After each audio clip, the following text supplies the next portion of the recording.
Yo, what is up? What is up? It's the Intentional Grounding Podcast, vidcast, right here on the Buffalo Rumblings feed. This is the Buffalo Rumblings post-game show, and I'm your host, Sterling. And we're coming off of Bills victory. How does that feel? How does it feel? This is the place to react, to get your feelings out, good, bad, or indifferent. I'm feeling pretty good. I got me some of that hen dog right here. I'll be sipping that to go into this victory. But also, I got my dog here too. I got my dog here. All bro Poe. Let's go. How you doing? I'm doing big well. Big dubs. It is the Buffalo Bills defeat the Kansas City Chiefs by 3 points, 20-17. How you feeling, man? I'm feeling great. I know that the end of it was a little sketchy, but I mean, we've been in those situations where calls haven't gone our way, and he was lined up in the neutral zone. So he was. It's a tough call, but it was the right call. JB says, "Let's go." Dewan says, "I threw up at least 4 times in the last 2 minutes of the fourth quarter." Yeah, I think you're not the only one who threw up watching that part. JB also says, long as fourth quarter, at least it felt like it. Yeah, it was super long. John Robert, what's up? Glad you're here. I could put my pacemaker away for a week. Yes, John, it's the holiday season, and I'm sure we need you around here, and your family needs you too. So hang in there, buddy. And John says, "What's up, brother? We played the whole game. What's up, my guy?" Yes, we did. So let's, I'm excited. Because, going into this week, on the post-game show, I always talk about how I felt, maybe how Bills Mafia felt leading up into the game. I think that's always important, just for context purposes. But, coming into the game, I felt like the Bills were going to win this game. I felt like they were going to win this game, and they did. However, there was so much drama in the LBC this week, like so much drama at One Bills Drive. You got Tyler Dunn come out with his article, and, and we'll get your thoughts on the article because I really haven't talked to you about it, but we'll get to that in a little bit. But you had that article, and I always felt like, that could do one of two things. It could galvanize this football team for the better, or it could really kind of tear things apart. And I said that to say, seeing how they responded was going to tell me a lot about this game and a lot about the locker room. And they came through today. They really came through today. Your thoughts? Well, I agree with you. I feel like the way that this game played out was how the defense specifically showed themselves today. It was going to tell me how they felt about McDermott, right? Like, regardless of everybody else, all that matters is who the players in there, how they feel about the character of McDermott. And so I thought they came out, they played extremely hard. They played well. They played, 2 turnovers, might have given up 10 points not turnovers, but a bad punt. But other than that, I feel like they came out and played inspired football. And I think that was for I don't want to say it was for McDermott because that shouldn't be the narrative, but like it showed that they care about him, and that's really what mattered. Like it showed that they weren't just going to give up because some article came out of people that were not happy with McDermott previously. Yeah, yeah, that's a good point. Like, was it for McDermott?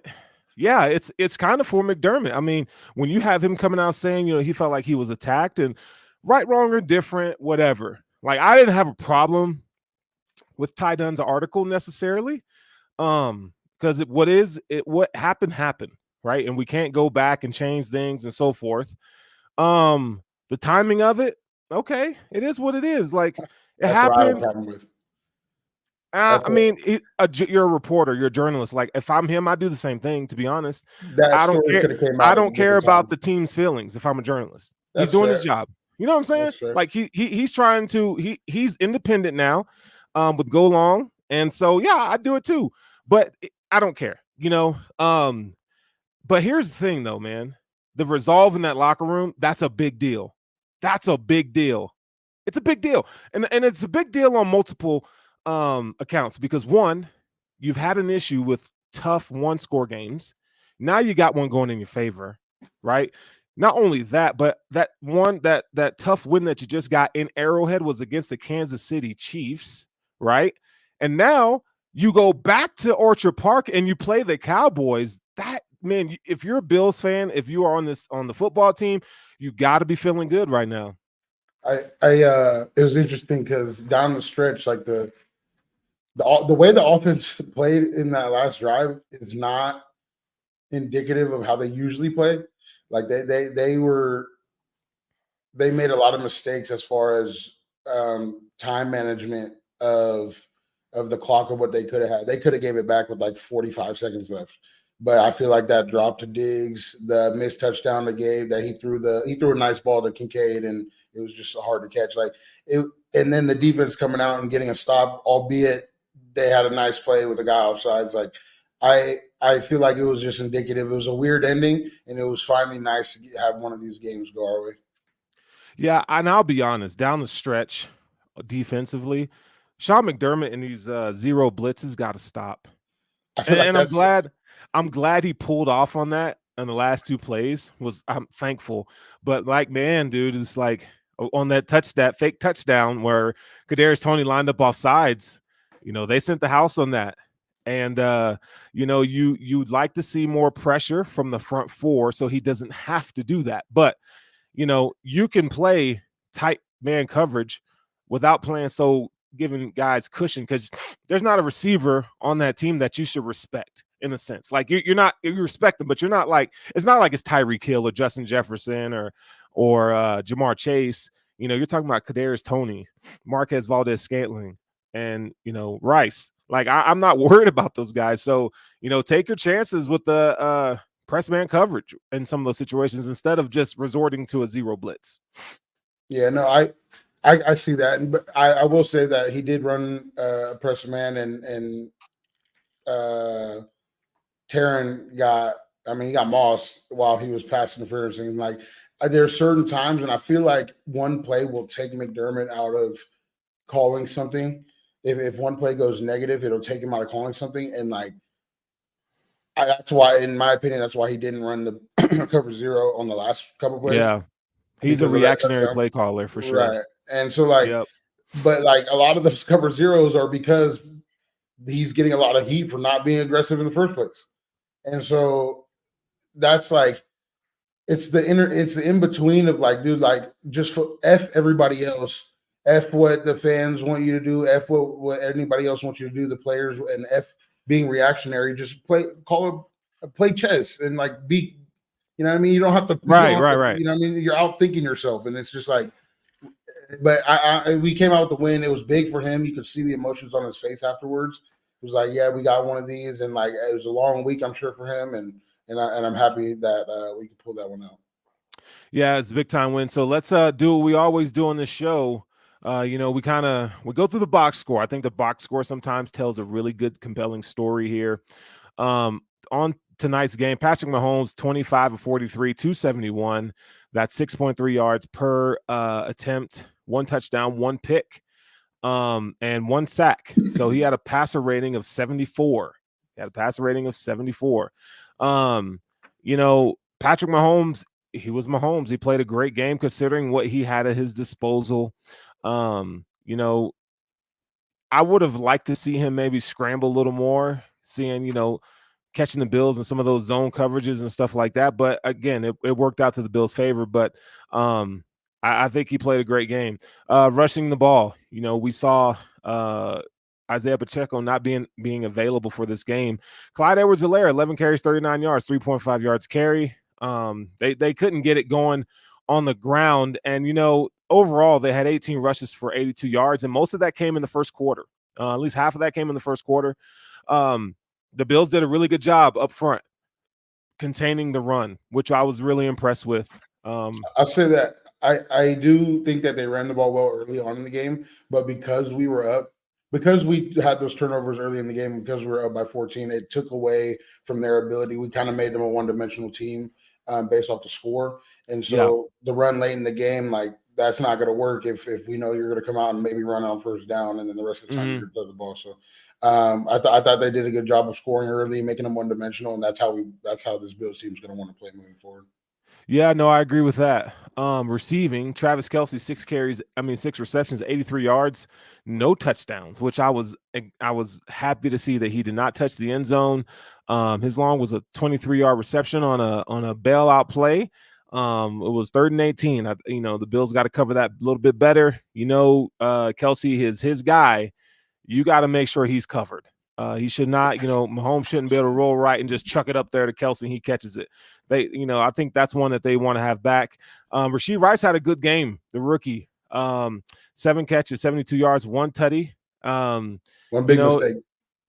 yes. Yeah. He should have had another touchdown over the middle.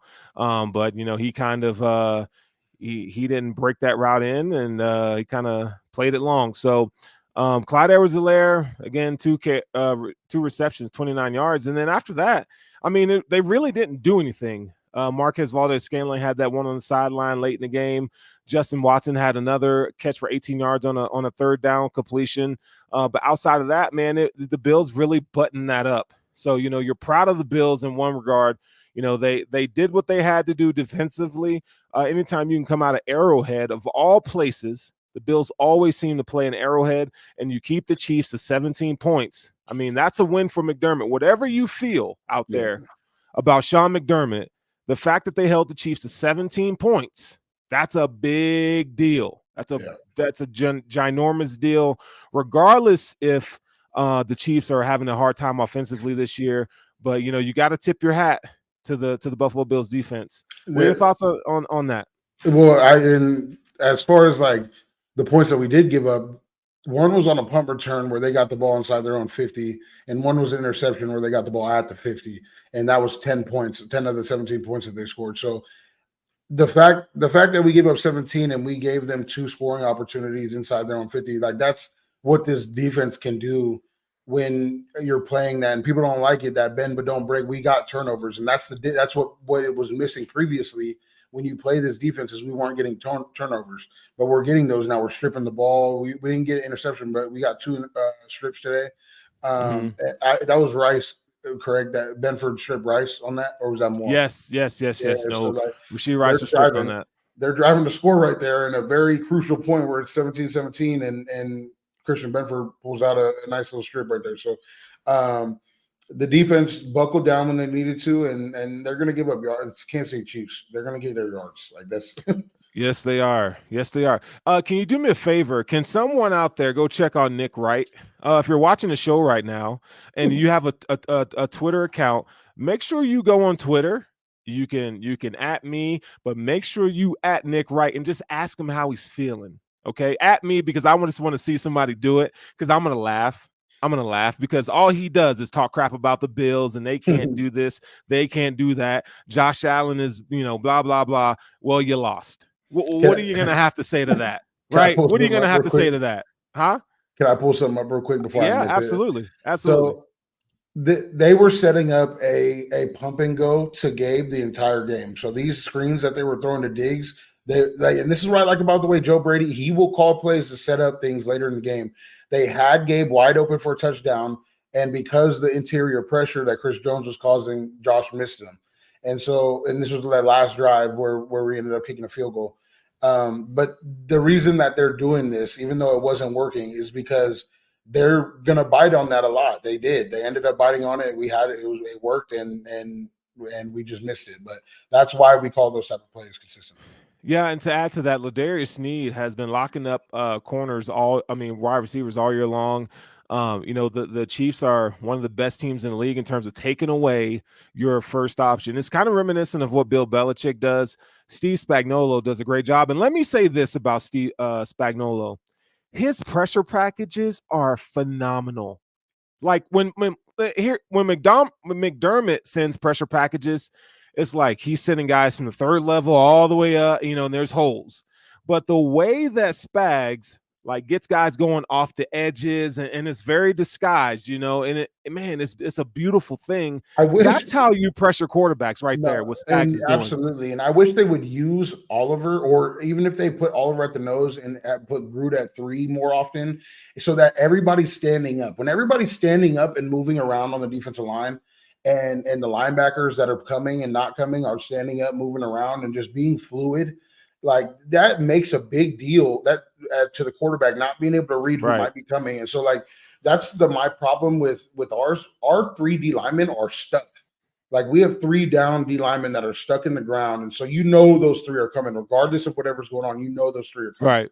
and so I would like them to be more fluid on passing downs for sure, like where we can get some things going. I'm not sure why we haven't looked into that, but McDermott could add some. Maybe he adds somebody to start down up some rushes. Yeah, I think McDermott is who he is, and he's one that I don't think he changes that much in season. I think he's one that goes back and reflects and to make his correct his adjustments later when the season's over. But you're right. Like I feel like in those moments, yeah, you like to see a little bit more nuance, a little bit more diversity in terms of exotic looks that way. And Spags does a really good job of that. Shout out to him because he really had Josh Allen second guessing. And then, if you're going to give Spags a shout out, Chris Jones absolutely wrecked the Bills offensively today. He was the catalyst that wrecked, and before we say, well, the offensive line's got to do a better job. Okay. Like yes and no. Chris Jones is one of the best defensive players in the league. And he really wore them boys out, not only from, 1 tech, 3 tech, he's sliding, he was, so like, yeah, all over the place. Yeah. Everybody caught an L from Chris Jones today. And you can't prepare. You can prepare for that, but you can't like say like, oh, we're going to slide to Chris Jones' side no matter what, because then they're just going to move him around and dictate the way that we move. So like it's hard to prepare for a guy that's going to move around and cause as much havoc as he does.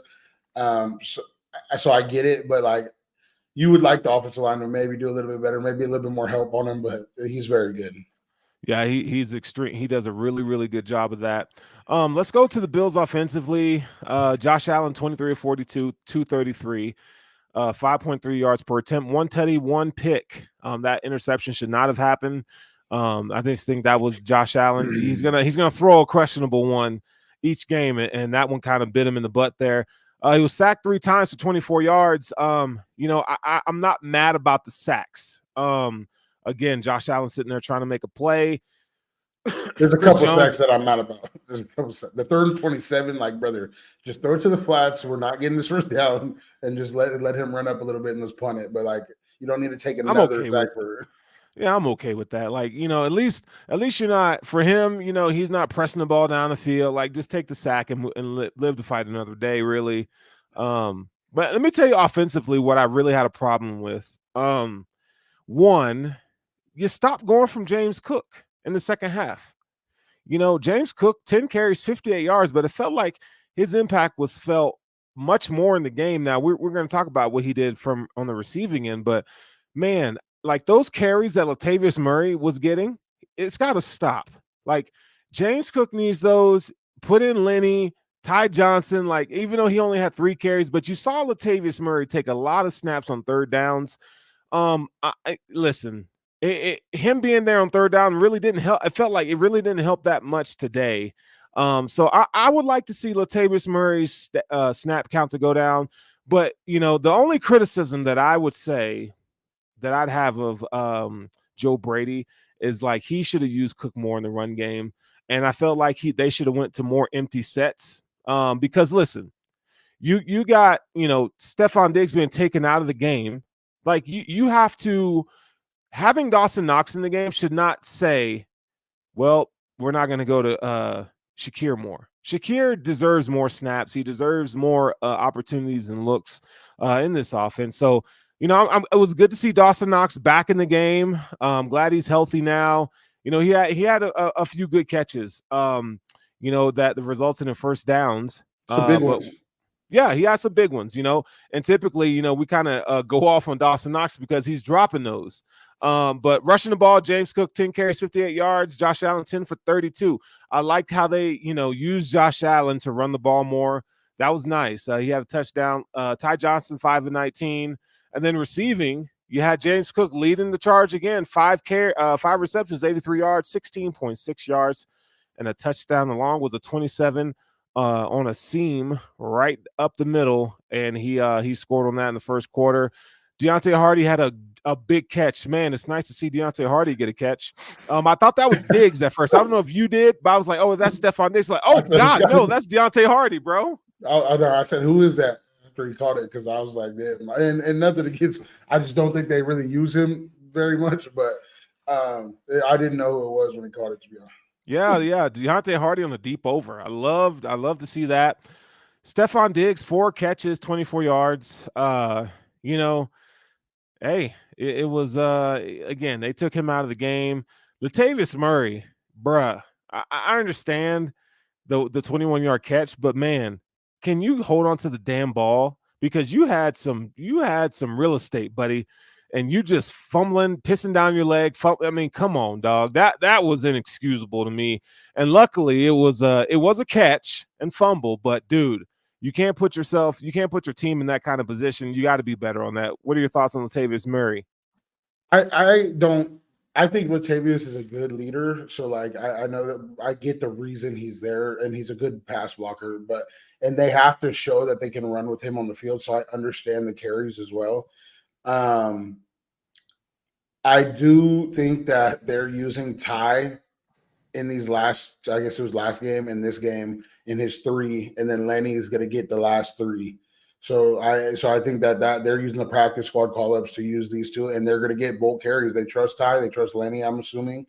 And when Lenny gets here, I would assume that he takes all of the plays because he can also block. So I would assume that he takes all the plays from but he'll be suited. Murray, he had a bad game. The one catch actually ended up helping us because we didn't fumble it away, which is nice, but at least he caught it. Yeah, at least he caught it. It was a crucial down. Josh Allen on that, and it's one of those things. We'll probably when you look back on this game weeks from now, it's one of those plays that you probably won't remember. But it was such a critical down and play and effort by Josh Allen. He's sliding left, falling back, and he's inches from touching out of bounds, and he hits Latavius Murray, and Latavius Murray has a ton of space, and you fumble the ball, man. You got to be better. You got to be better than that. I know you said something about Shakir, and I'll say this with Shakir and Gabe. They wanted to get their plays to cook early, their pass plays. Those were set pass plays that they wanted to get, that they knew they could score on to or get big yardage to cook early. So the usage of Cook was heavy early, and I wish they would have used him more running late in the game. But there's just, I mean, the rush was just getting there. They had Shakir and Gabe open a few times where Josh just can't look at him because he's getting rushed too fast. It's just like, I understand the anger towards Diggs, Shakir, and Gabe not having a great game, but sometimes it's just not your week. It's just not your week to get yards that week. Like, and Diggs has been through it. I mean, Diggs is one of the best receivers in the game. Diggs, Shakir going through it. Kincaid was low today. They had Knox probably had more usage, I want to say, than Kincaid. Maybe close. Maybe it was close, but it was Cook's day today, and I just wish they would have used him more later in the game rushing. Yeah. I think he showed enough flashes all season long, but to give him the ball, I like when he got the ball rushing. I like the way they used him. It looked really good. You saw him with some halfback power out of shotgun a few times, and you saw him go back to that play. That was their bread and butter. I like that. Even him running the ball up the middle. It's looking good. You can see James Cook becoming a more nuanced back. He's being more patient. You don't want to see him back there dancing and stuff like that. He hits it when he needs to. He was more deliberate today. Yeah, I like that. I really do like that. And we haven't really had an opportunity to really say this much often, but he's a weapon, and they have to use him as such, right? So kudos. So Ken wasn't doing. Yeah. Something Ken wasn't doing, and that's right. It's interesting. And there's something with our receivers I wish that I would see more. And Josh throws these line balls so that our receivers will come back into the DBs. But our receivers so fixated on trying to get the catch sometimes. Like there was 3 or 4 by Diggs, Gabe, and Shakir today where they can come back into the DB and get a penalty. And like those are things that other teams do against us. It's stuff Fugues underthrown, like where the receiver Oh, comes with the back into Denver the Broncos, well, yeah. yeah, exactly. And so like what I wish that our receivers would do that more. I know they're tough guys and they want to catch the ball, but like, sometimes we need some Fugues. Yeah, no, you're absolutely right there. But overall, in terms of Joe Brady's performance today, I give him a C. I give him a C plus. If you're gonna have a bad day, right, have it against the Chiefs, because that defense is really good, and we've been saying all year long that the Chiefs defense is really good, and it's one of those games where it was like, let me take you to school, kids. Spags took them to school a little bit because they weren't able to get, some of those easy access throws and making guys open, as much as we've seen in the past two games. So I think it's one of those where, you take your lumps kind of and you prepare for the Cowboys, because the Cowboys are going to present different challenges with Micah Parsons and two really good lockdown corners. So, I think it's time where, for next week, and we'll talk about this later, but where they get, Shakir and Kincaid and Knox more involved as ancillary passing targets, because they're going to need it going down the stretch these next two games. But moving forward here, right now.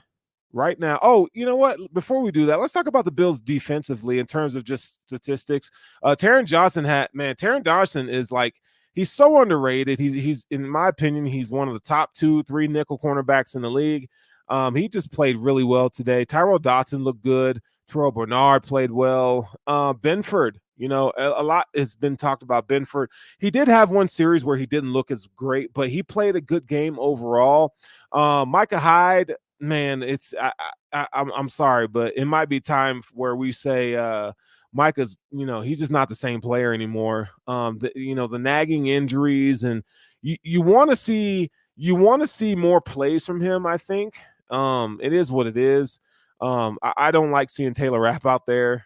I don't like seeing Cam Lewis playing safety, and it is what it is. I mean, when you're banged up, it just happens. Rasul Douglas, go ahead. He has his neck thing that he had surgery on. He ended up getting a stinger on it like the fourth game, and it was a pretty bad one. And so like he's trying to play through it, because him out there, see what like him being out there, just being out there is uplifting, I want to say, to the other Sure. DBs. And so what you gain in athleticism by bringing Rap out there and aggressiveness and hitting, you lose in confidence because it's Taylor Rapp and not Micah Hyde out there. So and so I understand Micah being out there, and I just I want him to take care of his body first before playing. Yeah, you want to see him healthy. But the Bills will the Bills will have some decisions to make this offseason. But tonight is not the night. Tonight is the night we celebrate this victory. Um, right now, the Buffalo Bills right now have a 38% chance to make the playoffs according to the New York Times playoff machine. Okay, that's phenomenal. I thought 100%. yeah. I mean, it was 100%. 15% going into this week, and you saw some things go to Bills' way. So you more than doubled your playoff percentages. With a win next week, you bring that up to 55%, 58%. If the Bills could beat the Cowboys at home, they can make that to 58%. So we'll It'll see. probably be higher with some losses, right? I would assume, like with some Yeah, other teams losing. with some other teams losing, it could be even higher. Now, I don't want to say good news, but Justin Herbert has a broken finger, so there's a good chance you might see Easton Stick after the Cowboys game. So keep in mind. So the Bills have the Cowboys, Chargers, Patriots, and Dolphins, and the idea is that the Bills can go 4-1 through this stretch. But if you run the table, that's even better. But you're gonna need some help from some other teams, but the Bills definitely control their own destiny. So, this, again, just like the Chiefs game, the Cowboys coming up this week is a big game. So if the Bills were to lose to the Cowboys, that goes down to 18%.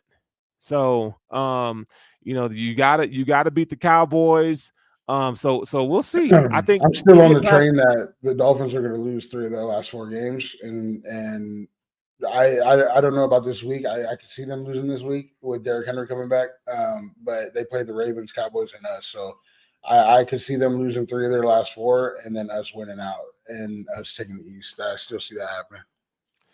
Yeah, even if the Dolphins kind of win most of their games or all their games until they play the Bills, that's a scenario that you should be happy with because that means that the Dolphins really aren't going to put anybody out there. Week 18, right? So the Bills can go out there and mop those boys up, and then you'll probably play the Dolphins that again in Miami, which I'm totally cool with that. If they, if they play in the wild card round, you play the Dolphins. I'm good with that. I'm like, Well, if the because I Dolphins like win the Bills' out, chances. they get the 1 seed, right? Even before If us, they win out, they get the 1 seed. But the Baltimore Ravens will have something to say to that. The Baltimore Ravens have a brutal schedule moving forward. So we'll see. We'll see what happens. But the only thing we can count on is this week. So I want to talk about. A lot needs to be said about, Josh Allen and how he leads this team moving forward. In light of what happened this week, with the article and so forth, it just raised my appreciation for Josh Allen just a little bit more than it already was. Just having to be in that locker room and seeing McDermott and how some things have gone down. I don't want to say McDermott has to be perfect by any means, but just like getting fourth quarter leads and the defense blows it, or Sean, and I mean the defense blows it. Sean McDermott just not necessarily putting the team in the best position to win football games late. Just his attitude and how he's the Ken Dorsey thing. All that stuff, man, it really does play a big factor in why 17 is so special. What are your thoughts on Josh Allen moving forward? Now, this wasn't his best game. I mean, he had to fight through some adversity here. The offensive line didn't help him much, and they had stupid penalties and just getting worked by Charles Omenihu and Chris Jones. Like, what are some things that we should expect for Josh Allen moving forward? Let's start with the Cowboys game. How can Josh Allen, regardless if you've seen the film or not, but internally, what can Josh Allen do to put this team in a position next Sunday? Well, I'll say this as far as Josh being, and my appreciation for Josh was always there regardless. But the way that they've built this team is everybody on this team looks in first.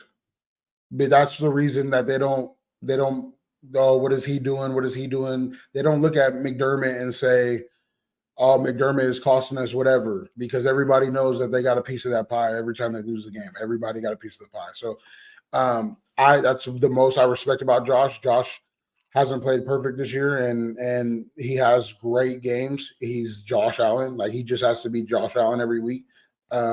Whatever that means that week. This week it was, we need you to get a couple third downs on running. We need you to make a couple crazy throws. And I don't think he has to do anything more than who he is as a person. And he always has a good game against the Cowboys. Yeah. I hope that trend continues. Because next week is a big time game. I think that's another game the Bills should and can win. You could beat the Cowboys. Now, Dak Prescott's going to have something to say about that. And make sure you guys tune in this week on Chop Up on Tuesday night.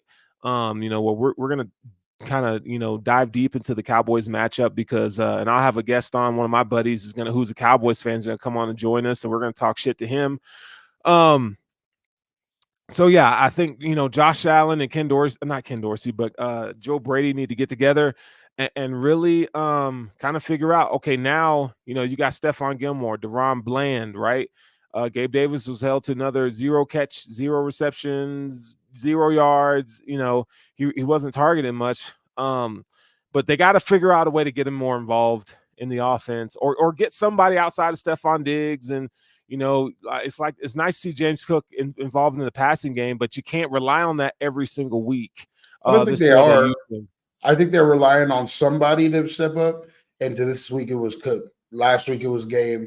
And even though we lost that game, but they scored and they played well last week. And so I do think that this offense kind of just relies on somebody new every week, whoever has the hot hand.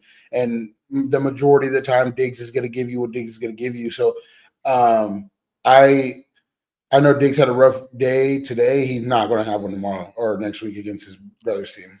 Yeah, I mean, you that's your guy. So we'll see. They definitely need him, regardless if you like Gabe Davis or not. The Bills need him moving forward next week. It's come out now that Patrick Mahomes was not happy with Kadarius Toney offsides penalty. Of course, I wouldn't have been either if I was on their team. Oh yeah, it's nice to see. I ain't gonna cap. It's nice to see Mahomes pissed off. Because a lot of times I feel like things kind of it goes his way, right? And not And ours. The right, majority of the right. time. So it's split now, and it feels good. You get to sit there and you look at Taylor Swift in the press box, and she's Hugging hugging on some random everybody. dude up there. Travis better watch out. I don't know who that was up there. Hey, that brother wasn't interested in Taylor Swift, bruh. I don't know. She a twig. Why you on my shoulder, bro? That brother ain't trying to mess with. He ain't a milkman. So hey, it's just man, two in a row. I actually don't. I don't hate the Chiefs as much as everybody else does. I'm Because just you're not a glad real we won this fan. game. You're not a real fan of the Bills. I'm not a hater. I don't like the Dolphins fans at all. But I'm not really a hater of other teams all that much. I know, because you whatever, dude. But I am. I hate other teams. I am, and I hate the Chiefs. I respect Mahomes. I respect Reed, Travis Kelce. Yeah, Kelsey's the best tight end to ever play the game. I ain't gonna cap on that. But I don't like him. So anytime the Bills play the Chiefs at Arrowhead, because that's the only place we play them, F the Chiefs, man. And the Bills got a dub today. Now, again, all that being said, the Bills got to make the postseason. I still feel like if the Bills make the postseason, they're going to be a dangerous out. It's not going to be easy for these other teams, because once the Bills figure it out and they start playing like the team, which we're every week we see shades of this, where they start to look like the team that we expected them to be at the beginning of the season, you got to be excited, man. You got to be excited about this Buffalo Bills team. Absolutely. Yeah, so I think that will be I think that not one person, I think we'll be the team that not one team wants to play against if we make it. It doesn't matter where we make it. Right. I think that every team in the postseason will not want to play against us. I agree. Shout out to AJ Epinesa with the tip and the interception. He had a rib thing going on, so he didn't make his way. I don't think he didn't make his way back into the game. Ed Oliver continues to play well. Had a sack today. Had a pass tip at the line in the fourth quarter, and then Leonard Floyd made the play that Von Miller's supposed to make, or that we expect Von Miller to make at the end of the game. He got pressure, kind of on a delayed blitz. You kind of saw him take a hezzy step, and then he kind of got around the edge to disrupt Patrick Mahomes. But again, Patrick Mahomes looking at Travis Kelce. The pressure was there. He overthrew it, and I don't know about you, but when that happened, I was looking around like, where's the flag? I was too. Right. I'm trying not to let my internal biases. So I was on this fresh new turn the page thing today, and I was trying not to, but sometimes it's dude, I'm just waiting on the penalty. It's not there, and I'm like, all right, cool. I will say this about Vaughn, just taking out everything else outside. This was probably his best game. It was. He had two really important pressures, one on third down and 3 to make them kick the field goal. We thought it was a fumble, but it wasn't. And then one later in the game, he had a nice little pressure that Mahomes kind of threw. I don't understand how that's not intentional grounding, but he kind of threw out of the sack. So it was probably his best game, which is nice to see some type of work from him. We haven't seen that at all this year. So yeah. I don't know about you, but I kind of want to hear what the team has to say post game. What the interviews are like and what they're saying. Because I don't know, man. I think this year, regardless of play on the field, it just feels like it's one of those seasons where, I think their morale is tested more than anything this year. If I outside perspective looking in, I just feel like their morale is being tested. They're battling different kinds of adversity than last year. Last year was a lot of just unfortunate, crazy one-off events, right? This year it's kind of a leadership is being tested and so forth. And again, like we talked about earlier in the show, it could do one of two things. It can galvanize you, or it can kind of destroy the ship that already has a couple cracks in it. But today they prevailed, and you got to be excited about that.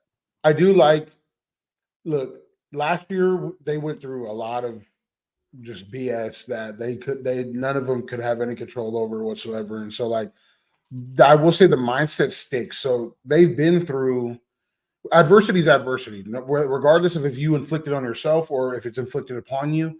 Adversity is there, and to learn how to get through it, we went through that last year.